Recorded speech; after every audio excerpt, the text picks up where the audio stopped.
welcome back to Run the Terra, episode 31. I'm Grandmaster Dan. I'm Adam Munoz. I'm Stan Jerzewski. Stan's sounding bright and ready to work. You wouldn't know it, but it is 2 p.m. here, which is that's the good waking up hours for playing Run the Terra. And today we've got a great one. We have some patch notes.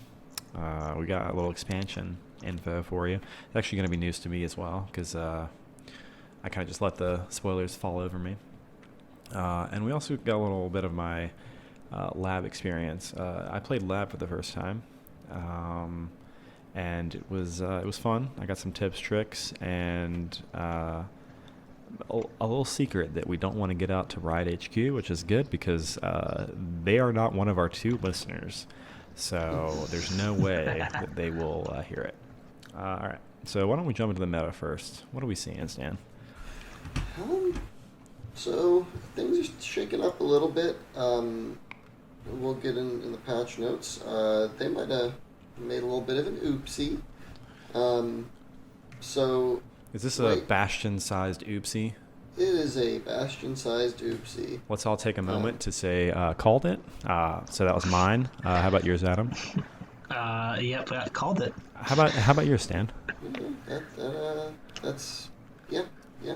I'm gonna specifically need you to say the words "called it." Stan. Oh, I called and it, yeah. Nice, dude. All right. But yeah, this has kind of pushed Lee Sin decks over the edge. There's a lot of viable Lee strategies on ladder right now. Just Bastion is everything Lee Sin wants because he is essentially an unkillable monster at that point. Yeah.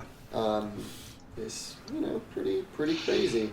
Looks like right now one of the best ways to abuse this is Zed and Lee Sin because Zed also becomes an unkillable monster with Bastion. So just 2 ways to really kill your opponent as quickly as possible. I like that some people have call this a combo deck. This is just a 2-card combo. The 2 different options is literally just Bastion, one of those 2 guys. Yep. And the combo is create a dude. Yeah. He's just a really fucking nasty big dude. The combo of playing a creature and a spell in your deck. Yeah, it's rare. Yep. Fiora Shen, interestingly enough, is still staying up as one of the things that can kind of contend with this somewhat. Just on the grounds of it being such a value deck that it can kind of fight it on one of the few grounds that it is kind of pushing through on, that like it's just such a high value deck, and Fiora Shen is probably like the next closest in just raw per creature value and raw per creature unkillability, I suppose is the way you put it. That's the talking about perfect last way week, to put it. Yeah, and like we were talking about last week, it plays in a lot of the same spaces. It may, I mean, technically they're different decks with different cards in them, but they do very similar things, very similar game plans. Play a perfectly solid mid-range game that you can compete with other mid-range decks on, and also have this kind of low card count, high leverage combo. Yeah, that kind of ends the game. And let's not forget River Shaper, guys. Unsung hero of Fiora Shen. Coming back. One of the ones that I find particularly interesting here.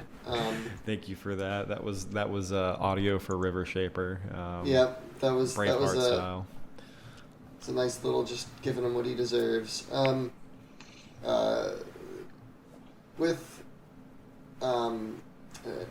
This is a non-Bastion deck people are trying out.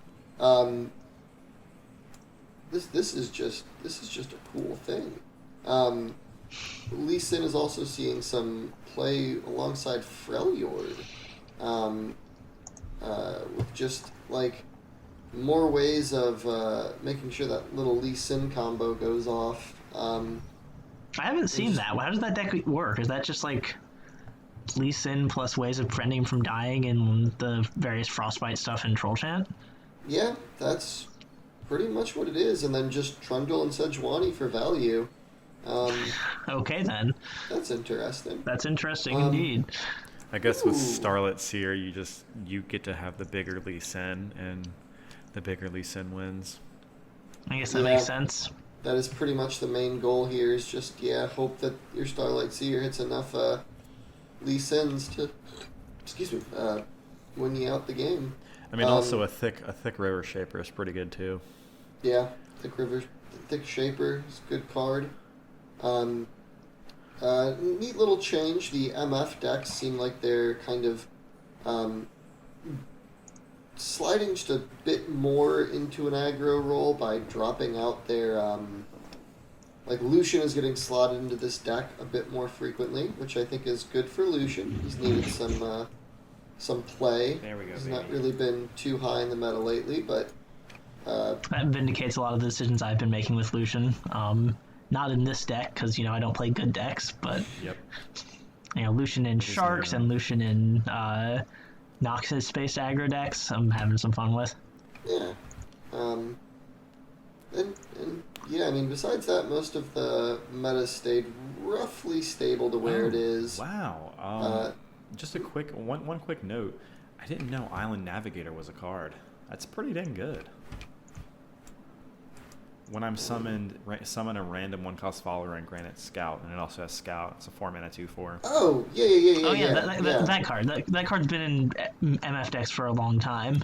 I guess I just have been playing those MF decks.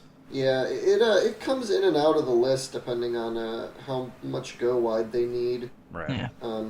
The key thing is that it can virtually flip an MF on its own because you get a Scout unit that swings, and then you swing with a 4 health unit that's fairly likely to survive, and then next turn you swing, and you're good. Yep.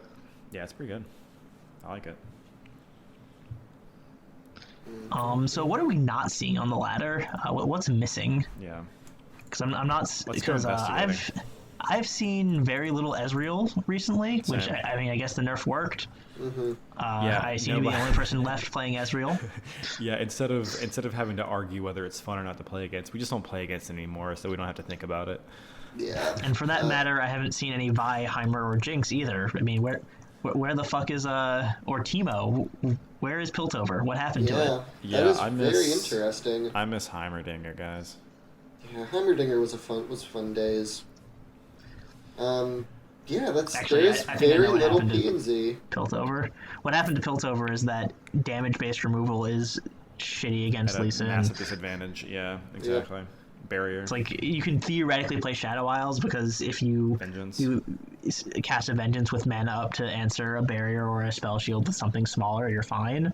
But if you are trying to clear Lee Sin with damage, you're looking at like 2 spells just to get there in the first place, or a Thermo Beam, which you can't leave mana up after. Yeah, I mean, this is just what's going to happen when you don't have when you don't have a ton of answers to something insane like this heavily buffed sort of stuff going on.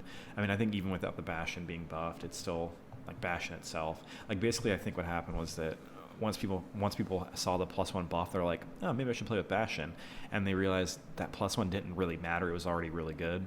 And so now, like, even if they do nerf Bastion back, it's not going to be enough, just because they need to print more answers. So I think right solution should be print 50 answers in every single region, and then just start whittling them down until we get to a good point where Lee Sin is like A tier. I'm not sure we need more answers so much as we need better answers. I don't know. Like, Black Spirited 2? Damn it, Stan! You knew exactly where I was going. The problem is that actually doesn't deal with Lee That Sin. would be great for Shadow Isles, but I also think Piltover and Zaun could use just a bit of a nudge. Yeah. I'm not sure exactly what it is because a lot of the spells are pretty close to being in a good spot, and if the damage goes face, it's a bit scary. But I think the other thing I've had trouble with is the discard package still isn't working, no matter how many times they buff it. Yeah. So I think I would start by doing Get Excited to 2. Ooh. Or alternately Get Excited to 4 damage, one or the other. In fact, I actually like Get Excited to 4 damage a bit more now that I say it. Gives them just a bit more reach, makes the range at which they can kill things a bit more relevant. Yeah, I think that's better. I feel like the issue that we have is Lee Sin is basically Heimer at 4. Because, and in fact, he's even better than that. Because like this is the same Heimer problem where it's like, because I have spell mana, I can easily play him on turn 4 with backup. And my backup with Lee Sin is, I mean, even just bash him without a buff is already enough to like save him. on Yeah, it's that worth a turn. card. Yeah. And because it's burst speed, you cannot get blown out. Right, exactly. So you're already generating a massive amount of advantage. Maybe not as much as Heimer, but it's still a ton of advantage. Well, sort of, right? It may be less like immediate advantage, but in exchange, it is also less vulnerable, right? A Heimer board could always be cleared out by an avalanche or a warping whale, or not warping whale, withering whale. Wrong game. Yeah. Or even at the high end ruination, Lee Sin can be killed by exactly one of those, and it's ruination. And if we're talking about Bastion, he can't even be killed by that. Yep. Right. Yep. Yeah, I mean, I was mildly worried when I saw the way Spell Shield worked. Yep. Because Spell Shield, especially on burst speed spells, is just is guaranteed value. There's no losing on it. Exactly. Right. Right. The worst you can do is go down on mana if your opponent has a cheap way of answering it. I get that. Or like if your opponent has 2 AoE spells, maybe they can like pop it with 1 AoE spell that they get value off of and then get value off the other one. But Right. you're asking so much to clear a spell shield that it's very hard to, if AoE doesn't clear it, which it doesn't in this iteration, that it's very hard for a spell shield to ever lose value. I do get that they want to. I understand the desire to have burst speed spell shield because it makes sense. I think it should be fast speed. That allows you to still interact, but you can still get blown out by a smart player. I mean, in general, I like everything to be fast speed rather than burst speed. I think that I agree. Allowing interaction, allowing things to change more is a good thing. I think burst speed should be saved for certain effects that need to either need to go off a lot in sequence or just like for game flow go off quickly and there's not much to do to respond to them. So I don't mind burst speed card draw, for example, right? Yeah, I'm fine with burst speed card draw. I'm fine with very small burst speed buffs. Very small burst speed, like very small. Like I'm talking like a +1 effect. I think once it starts getting to +2s, that's where I start to be like. I don't mind burst speed healing. I think that's an okay point, effect yeah. at it, right? Because healing's generally not that great. Your life total is a resource, right. But it's generally the most plentiful resource. So spending other resources to gain life total is not that great. So I don't mind healing being burst speed, but just in general, I think the game is more interesting and more interactive if effects that have significant impact on resource generation or on kind of the way the board plays out tend to be fast speed or slow speed. All right, I have a pretty big question for you here. This is going to really test you, Adam. Would you be fine with Black Spirit 3 if we took out all burst speed buffing? All burst speed buffing? Yeah, so there's only healing. Like you can still heal a unit at burst speed. I'm not certain about that. My man is he's issue locked is in that on his it's mission. the issue is that it still is very conditional removal that is on curve, which is secretly below curve because units are allowed to have more stats than their mana cost. Oh yeah, no, I mean Right. you are locked in on this. I can Right, conditional I can remove, like it's already got a condition on it, and that's that you have to have had something die already. Adding to that the additional effective constraint of you're always playing it behind curve, because you can't kill an on-curve target with it. Right. It does not work well That's for fair. me at 3. That's really fair. I've never understood that nerf. Like that's not the part that's like Again, keeping Shadow Isles in check. I've harped on this many a time. When Riot sees a deck that's overperforming, they nerf cards that are good in the deck rather than nerfing the cards that are making the deck overperform. Right. And I mean, like Black Spear was one of the best cards in that deck because removal is good. Like they weren't wrong about that, right? Playing Black Spear helped you win, but it wasn't the reason the deck was too good at the time. Yeah, no, I agree. The reason was the blocking system and the way the fearsomes tended to invalidate the blocking system. Now that there are more screen attack units, we could probably safely revert that. That was to nerf the fearsome deck. I completely forgot that. Oh yeah. Wow. Yeah, that's buck wild. That's buck Yeah. wild. Yeah. Holy cow. Wow. So other things I'm not seeing a ton of on ladder, just because that's how we started this. There was a lot of PZ missing. I've seen. I'm not seeing Ionia outside of like Lee Sin decks and I guess kind of Fiora Shen, but that's really more Demacian deck. Where'd you go? Where's Karma? Like no Karma, no elusives. Where in the world is Karma? San Diego. I mean, the Lulu deck kind of vanished. I don't know what happened to it. Or I do know what happened to it. Lee Sin happened to it, but that's the answer to everything here. Yeah. I'm still seeing a fair amount of Freljord, like, and actually a bit more diversity in Freljord for the first time. Right, I've seen Ash Sedge decks and those kind of mid-range Trundle, like the Ash Sedge Trundle mid-range cluster is still there, but like with Warm Weather Control making a comeback, I've seen kind of late-game Trundle builds and Tryndamere builds, and I've seen some Braum builds just because they're they supplement certain control strategies well. So I'm seeing like a surprising amount of diversity in Freljord, so that's pretty good. Yeah. Shadow Isles I've seen actually good diversity in as well. There's a bit of diversity both Nightfall in Targon and as Spiders well. are still running around.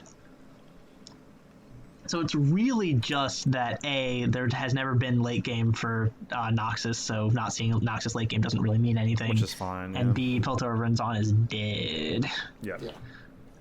Yeah, I've actually been grinding up still on Nightfall. Been enjoying that. Definitely fun playing a more like all-in single target aggro strat. I have a mild concern, and this is rampant speculation, so it could be wrong. Don't take this as like definitive fact. I have a mild concern that a lot of the playtesting involves getting cards into a spot where they feel good, and a lot of them feeling good means they don't just die to every bit of removal that's running around. Yeah. Right, like take the 1/1 the Solari guy, the 2/2 that gets a 3/3 if you daybreak it, right? That because it's a 2/2, it only gets cleared up by AoE from Avalanche.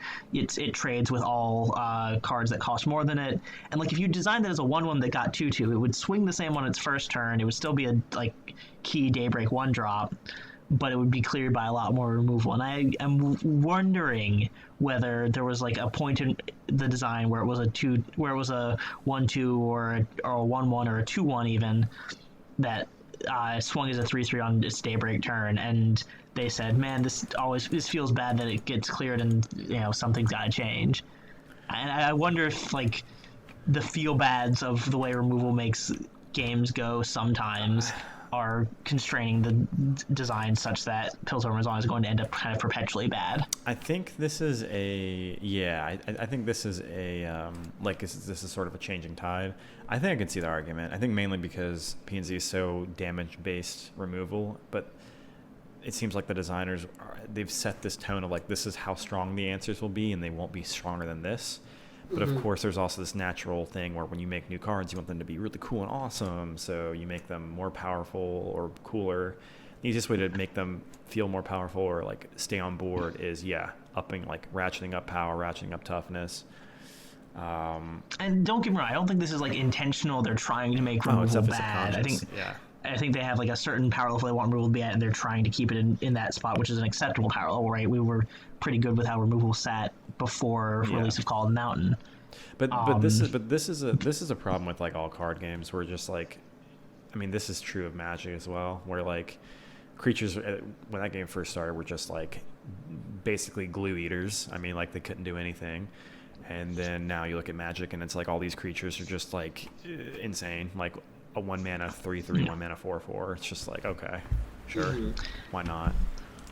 So. I guess the more succinct way of putting what I've been trying to say is if you design with the removal in mind and kind of carefully considered, then the cards that you intend to see play, or at least the best cards you intend to see play, will always outclass the removal. Whereas if you design with kind of some other arbitrary standard in mind, then the removal can still succeed. And I'm worried that they're designing with removal in mind. And again, maybe I'm wrong. Maybe this is just a quirk of the local meta, and it'll clear itself up next patch. No problem. The local worldwide online meta, But, I mean, like because of the way patch changes work in this game, right? Meta games can exist for 2 weeks. Right. I know. But the temporal meta. Yeah, I mean, it is kind of sad to see PNZ go. I was enjoying my Heimervi lists for like, I guess that was 2 or 3 weeks before Targon came out. But you know, c'est la vie. What else is there on the docket? Go ahead.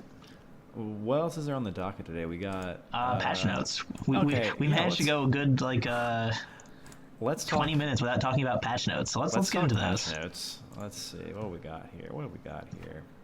Start up with the headliner, the champion changes. Aurelian's Soul has his level up condition made a bit more difficult. Rather than having 20 power, of which he supplies 10, you need 25 power, of which he supplies 10. I like that. I think that's a pretty. I think we already talked about this, but I think or we talked about this over Discord. But this is good. This is good.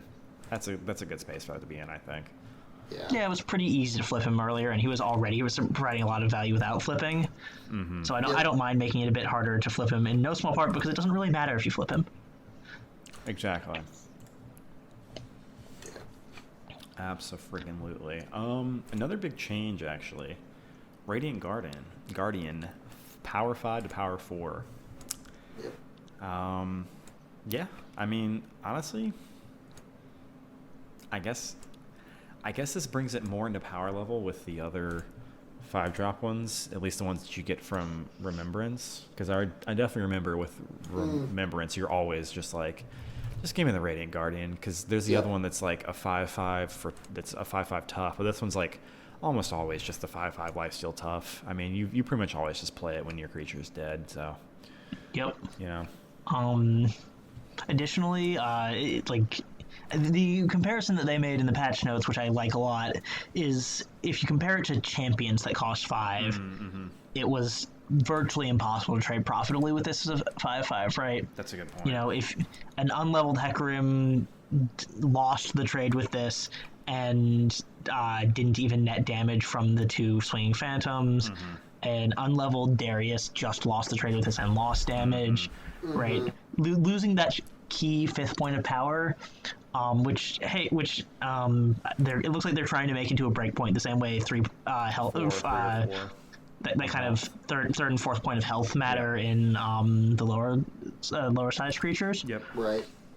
So that 5th point of attack makes it kind of harder losing that 5th point of attack makes it harder for this to just kind of invalidate mid-range champions, right? Garen, Darius, Hecarim, not Sedge, because Sedge is just randomly better statted than every other equivalent champion, but Trundle.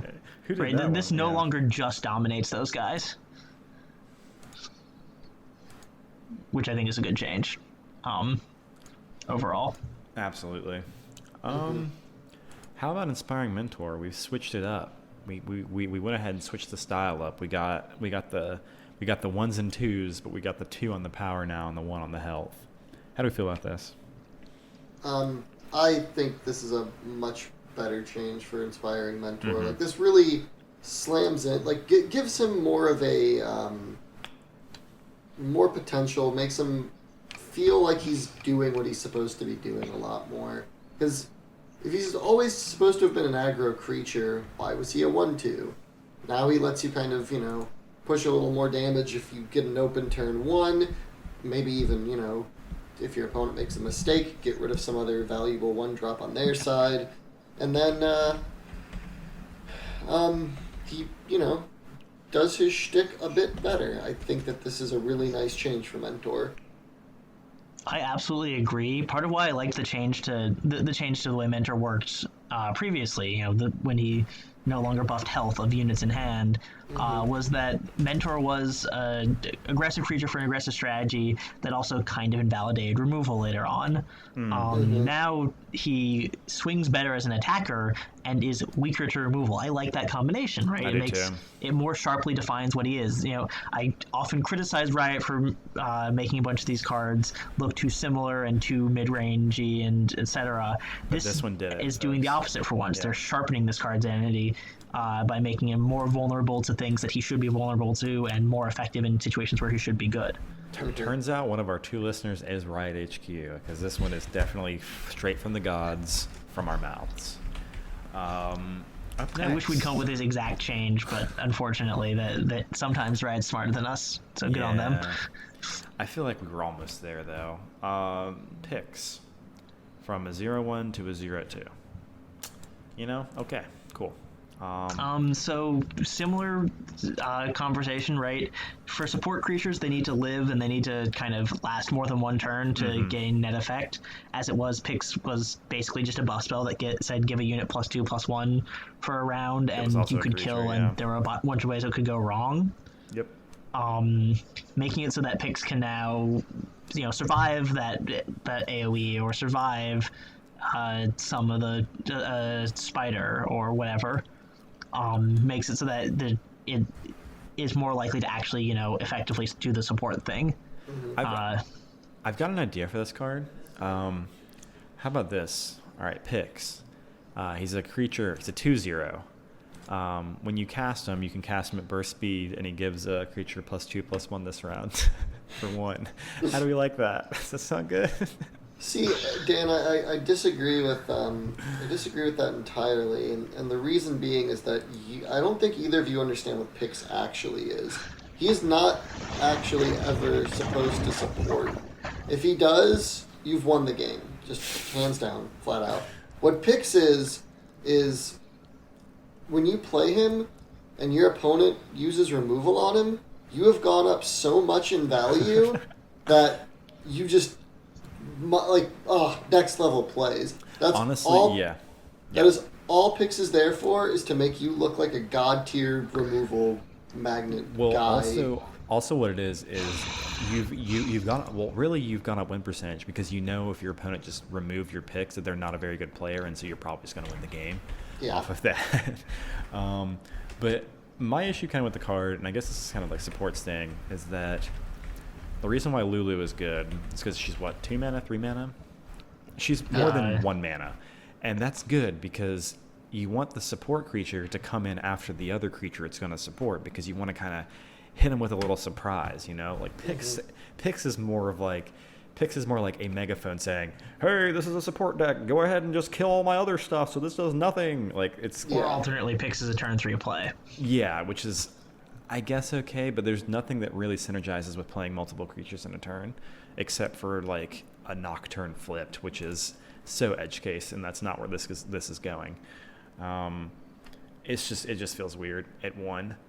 Honestly, I would say this needs a rework, in my opinion. I just don't see this getting play otherwise, but that might just be my hot take. Yeah, I don't know. I mean, well, let's see how this changes out once the Lee Sin Bastion situation has been managed. Yeah, I mean, I'll be sure to eat my words if that's the case, but we'll see. Up next, a much more relevant change. Jack the Winter has lost a point of health from 6 to 5. Very good change. Jesus, I can't believe he had 6 health prior. What in the heck? I mean, what in the heck? It's the classic 5 mana 5/6s, and then we just remember how we were walking down the line of various champions, which a 5 mana 5/5 tough dominates. Yeah, exactly. 5 mana 5/6s are not that different from 5/5 toughs. Right, exactly. Well, it's basically the same thing, honestly. Just not quite as good. But, geez, this card was a dynamo. Even honestly, it's still kind of a dynamo. It's definitely still a dynamo. It's still pretty 5. good. Yeah, it's not losing any fucking value, and not really losing that much value in the decks it's in. This is a good change. Again, another good change coming up. Petty Officer reverted back to version 1.0. We did the fucking GitHub branch delete and took him back, because that's what he needed. I mean, I don't quite understand why they added that health point. It never made sense to me. I'm not quite as on board with you here. He's sure, he's not bad now. He's still solid, and the extra point of health wasn't necessary. But on the other hand, this is a decent little mid-range card. I hadn't seen it really dominating anything. It was playable in the decks it was in, but it didn't bother me. At 2 health. It was in a lot of Bilgewater decks. It was in decks where you wouldn't even you just wouldn't even take the powder keg ever. You just build it knowing you were never taking the powder keg, which to me is a bit of a I don't know. That's too mid rangey, right? To me that seems the issue. Just this is just what you were saying earlier, where these cards are just good because they're just mid range soup.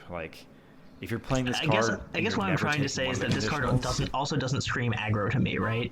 What's Right. yeah. This card doesn't. This card says mid range, so I think the kind of slightly better stats make sense on it. So I guess here's my thing.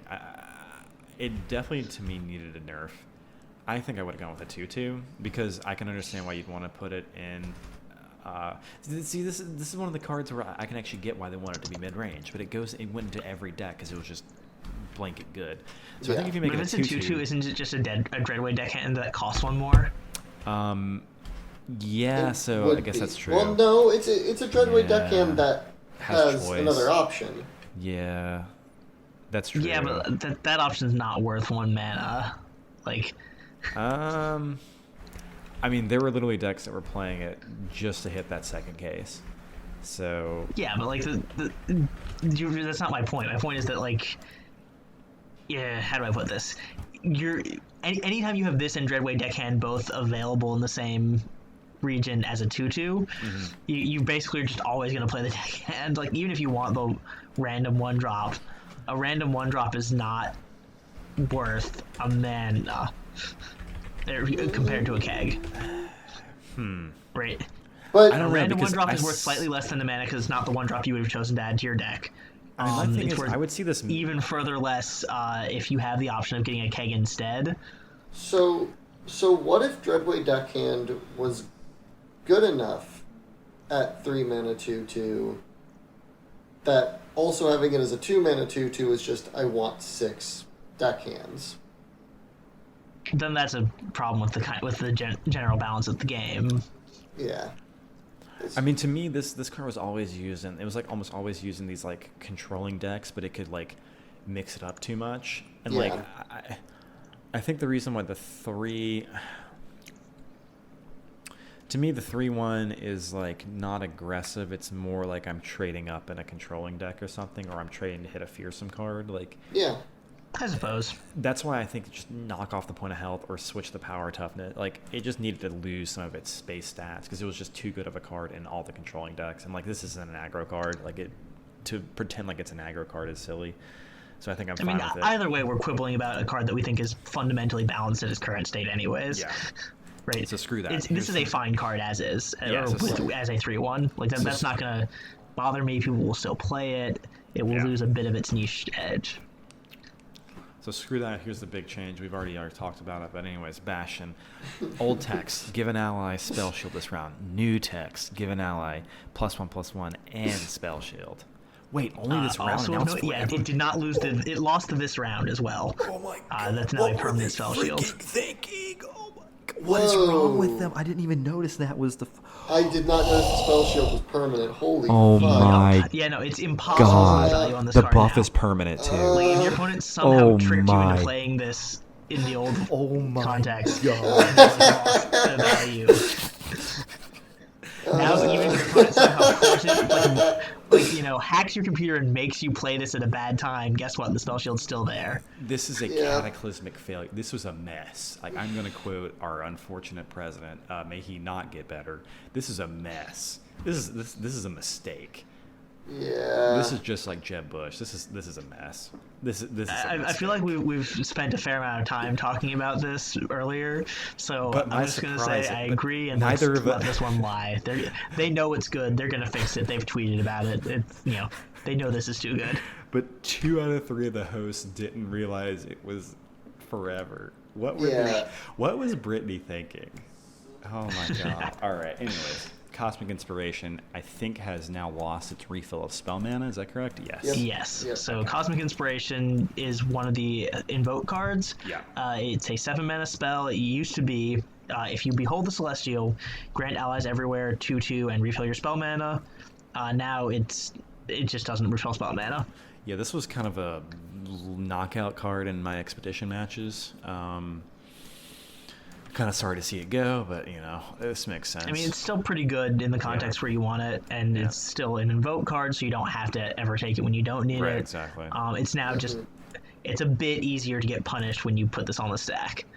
Yeah, I pretty much always took this card. Like, my general rule for invoke cards was just like, hey, if it gives me spell mana, I'm taking it.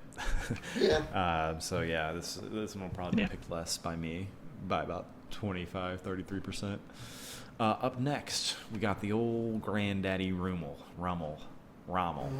whatever. Now he's granting 2 allies +0/+4 instead of just 1. Man, you'd think literally doubling its effect would maybe make it see play, and then... I think he needs to do it 4 times, and that still won't be good enough. Yeah. It turns out that 8 mana for something with 4 health is just begging to get to trade down and lose. Yep. Well, keep in mind, it is probably an 8 mana 8/8. Like, it's probably going to be...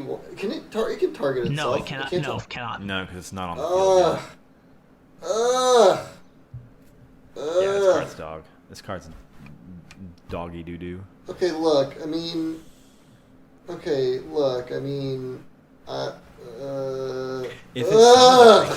it summoned a creature and gave that +0/+4, I think I'd be okay with this. But this is just not going to do anything. I don't know what they expect. Like, I mean, it's got Overwhelm, it's got Spell Shield, which means that if it somehow doesn't trade, it's in a good spot. But it's just it's got 4 health. Creature. Yeah, it's trading. There are a ton of things that trade into this. Also, like, the Spell Shield is just kind of worthless on this because, again, it trades with, like, any creature. So, like, I don't know. It's just...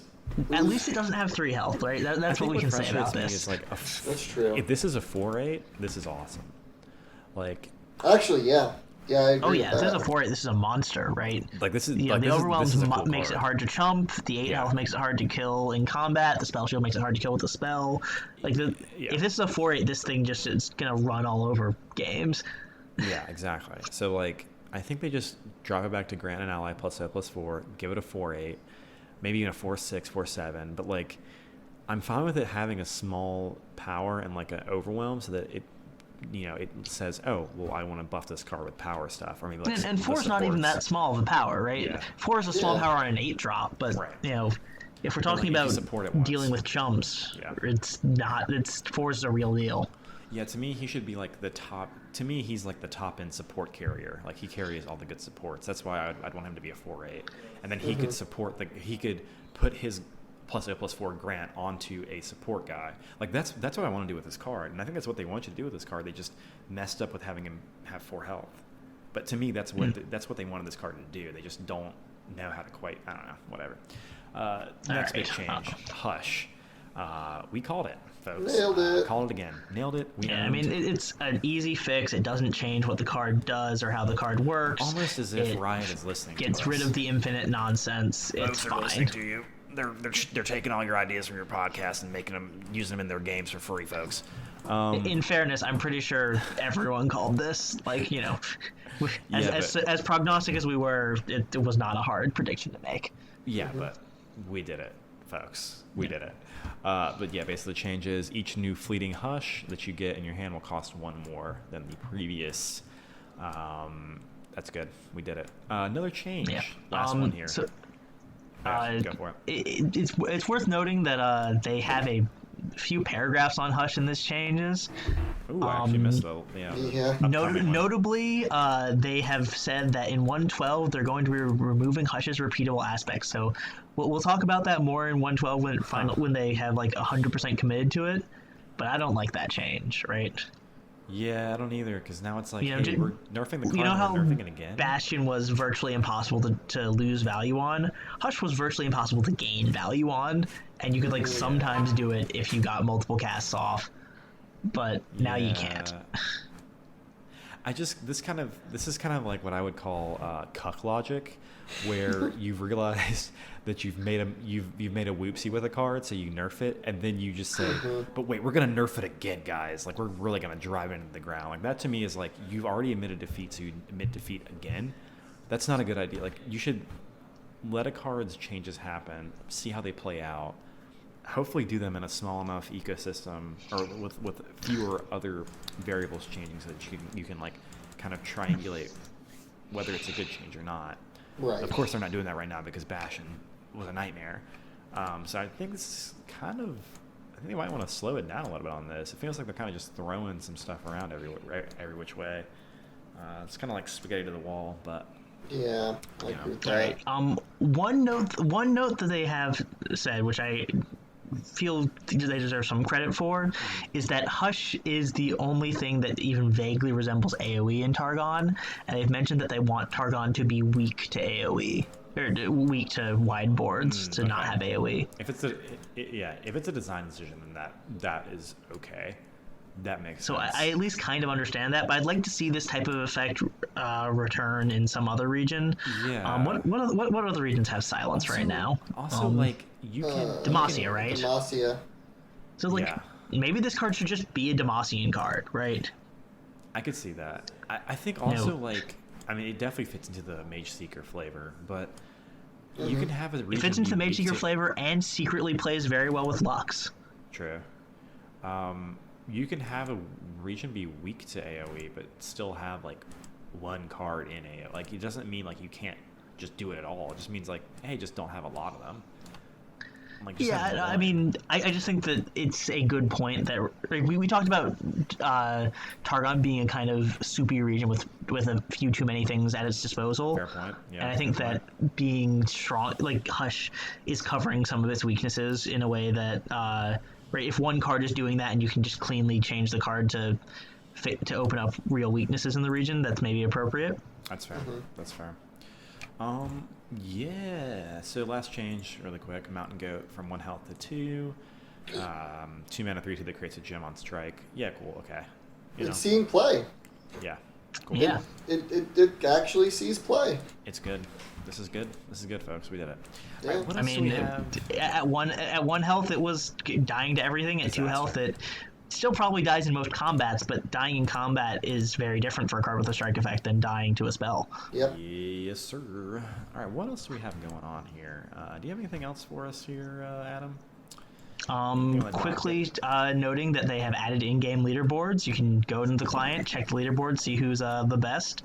In Masters, right? They still don't have the Grandmaster's leaderboard Yeah, up yet it's because, kinda weird. frankly, just putting Grandmaster Dan's name up there. Well, I was kind of hoping they just like would kind be of not that build amazing. Kind of hope they billboard my name in neon lights up there. I mean, that was kind of what our contract agreed to. It was an NDA until I got my billboard. So, seeing where that's going to come in. Yeah. I guess we can talk about the single player lab now a little bit. Yeah, the last bit was there's a single-player lab, which, Dan, you wanted to talk about that, so take it away. I did an investigative report, some good old gumshoe journalism for all of our listener out there. And don't tell Riot. So I guess, Riot, if you're listening, and I know you are, stop listening right now. Because it's a lab, you still get the PvP bonus. So if you guys have so much social anxiety that you can't play with other people, even if you don't have to be in the same room with them like I do, then you can just play the lab and get the PvP bonus and not have to play with real people. But actually, I played it. I feel like I like where they're going, right? Because I like the concept of like a single player thing, and like it feels loosely like Slay the Spire, where you get to pick certain things and kind of go up the ladder. But it's super loose. Like, I mean, it is like just pudding compared to, it is a pudding type stool here, super loose. There's only three rungs on the ladder. There's not really much of a story. It's kind of just like, oh, Lulu's here. I'm in your forest. Oh, gotta kill you. Oh, I'm in the icy area. Gotta kill Trundle. Ooh, I'm in the stars. Gotta kill the dragon. You get to pick your passives. So one of my goals was trying to draft the worst deck and still win with it. I think the Pale Moon passive on Diana's like the worst. Like it basically gives you that +0/+2 and spell shield effect. I think on like a creature you cast once a turn. It's just like really weak. And I could still easily win it. I mean, like I couldn't lose. Like I once had a game where I had 4 5-minute spells in my starter and just they played like pure aggro and I still won. So I don't know. Like again, if they could just like implement some type of Slay the Spire type thing in here, that'd be awesome. But it didn't feel fully hashed out. I think in fairness to them, Slay the Spire is a full game release with dedicated developers, and this is just them messing around with their expedition tech to make a decent little single player game. It was fun. I mean, I enjoyed the gameplay for the couple runs I did. Yeah, it was slapped not together. a bunch of staying power, but that's labs for you. I would like to see. I think what I would like to see is like maybe they do a lab for like an entire season and they like put a ton into it, because like again I can see like the like musings of a great concept here, but it was just like slapdash. Yeah, I think it was like a good diversion for a week, right? For what it is, it's pretty good. Yeah, how long do labs usually last? 1 to 2 weeks. Oh, okay, this is perfectly fine. I thought this thing would last for like 2 months. I was like, this is kind of a disaster then. Okay, that's fine. No, this is actually great. This is Yeah, this see, that's is what you get for not playing lab, Dan. You think that there's just been like a lab that's there forever. There's just this Or oppressive like a stand, I talk about the entity. changes to the lab. It's like, man, this game mode's really deep. Why am I not playing it? Yeah, there's this oppressive entity that just exists forever, and I just don't touch it. But okay, yeah, if it's there for like 2 weeks, that's fine. This is great. Awesome. Very fun. I got a little moonlight emblem out of it too. I love that. If you go back and beat it with Diana, you get a sunlight emblem too. Yeah, I beat it with Leona too, but I'm not gonna ever use that sunlight because it's all about the moonlight, Sailor Moon, you know. So, yeah. Anyways, what else do we have on the docket for today? Do we have anything else? Let's find out. We have a bit of news. Recent. They released a teaser for the new expansion. It's just in the form of a tweet. React time, folks. They say, where do you seek power? Keep watching for monuments to be revealed. And there's a little accompanying video with these kind of like built up locations, which I guess are going to be these monuments. I'm watching right now. Kind It's of gonna be all a live across reaction. Runeterra. Heimerdinger, love that guy. That's where he's been. He's been in the teaser trailer all along. That's why I can't find on the Yep. ladder. Okay. Yeah, we don't know exactly what this is, we know it's an announcement of the expansion. We don't know what the mechanics will be. Yeah, my guess is this is going to be some type of planeswalker type thing where they have some sort of like static effect on the board or like enchantments. You know, that's my Yeah, guess. I'm thinking like an immobile vulnerable unit like a powder keg, but with a static ability, perhaps. Right. Okay. Also, they did give us a date, October 14th, and that is 2 weeks away, a week and a half at this point. Yes, sir. So there will be spoilers next week. I'm fairly confident, because if they're not, then all the spoilers will be in 2 days. Hey, I would Right. love a nice panicked spoiler season. Speaking of Riot, give us our spoiler. Still have not gotten the email for that one, Riot, so I'd appreciate it. We will hype it up. We will make a deck. We will play that deck on ladder and embarrass ourselves. we will spoil it for you, and then we will spend 2 months hyping up a stream for it for a deck for it that we will never do. But we will hype the shit out of But that the stream. secret is we'll get a competitive player to do it by doing that. Yeah, that's true. We will leak it to a competitor streamer, probably like Mega Mogwai or something, or maybe Swim. Nah, so Swim only plays elusive decks. We got to go to Mogwai. This is one more thing on my docket. It seems like maybe Diana and Leona, maybe they've been doing a lot of market research. Seems like they might be the new preferred hotties of Runeterra that they're going to start slapping onto everything. Discuss. Do we think that's true? I think there's a very dynamic counterplay between the two of them, right? Day and night, yeah. They're good, kind of two sides of the same coin thing. Mm-hmm. So it's easy for you to find a character you like in them. Mm-hmm. You know, it's, and they're also very aesthetically different, right? You know, one kind of muted and one chops at hot calm, topic, and the other one... kind of colorful and boisterous. Yeah. You know, it's a good pair of things because most people will find something they like in one of them because they're so opposite. Yeah, so this gets to our point. Are we Team Diana or Team Leona as a pod and also individually? So I'll go ahead and go around. Stan, are you Team Diana or Team Leona? Diana hardcore. Yeah, I kind of knew that. How about you, Adam? Diana. Yeah, so we're just all Team Diana then. I mean, easy enough. I was gonna do the thing where I decided to devil's advocate, but I just can't. Leona kind of bores me. The lunar heresy cool. is all we believe in. Absolutely. I'll be doing a moon ritual tonight. Sacrificing my moon blood. I think that's a period reference, so I'm gonna probably take that one back. Cool, yeah. But anyways, this conducts our market research for Riot HQ. We will appreciate an invoice. You'll be receiving an invoice, for about $8,000 shortly in the mail from Grandmaster Dan. Do not overlook it. We will get the lawyers in on this. It'll be very litigious. Is that all we have? Also, our humble listener, send us in your comments on what you think. Do you add Team Leona? Even though you're our only listener, you only get to have one comment. I'm sorry. No. Don't listen to Dan. We'll take 3 comments, and you can take any stance you want in those 3 comments. Like if you want to take Diana stance 3 times, good on you. If you want to take Leona stance 3 times, you're a heretic. Yeah, I would like a 5-page double-spaced Times New Roman 12-point font. And don't adjust with the frickin' margins. I will fucking see you do that shit. I'll expect three of those essays arguing either Diana or Leona's side.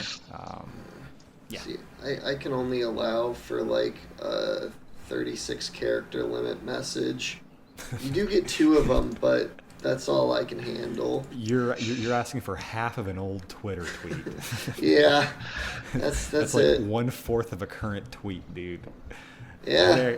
I think I could barely get into the point of like, today we'll be discussing Diana. Oh fuck, I'm already out of characters. Okay, but Stan wants them in 1926, so adjusted for inflation, he's got 37 tweets or so. Yeah, look, all I'm trying to say is I can't. Our one listener is too much stress for me. I really cannot handle that much. Yeah, Stan actually grew up in this is a little known fact. This is about the Potters. Stan actually grew up in a small Amish town where they only had a telegraph, so he gets a little bit too much anxiety when he sees more than like 10 letters arranged next to each other. So you can do essays for me and Adam, and then you can do a nice telegram for Stan. Oh, be a good reminder of the good old days. Yeah, exactly. The good old days from 1887. Anyways, I think that's probably going to do it for us here. I can't really think of anything else I have. Nerf Bastion, Black Spirit 2. I've been Grandmaster Dan. I've been Adam Munoz. And I'm Stan Jarzewski. And we'll still be those people next time, and we'll Nerf Bastion then.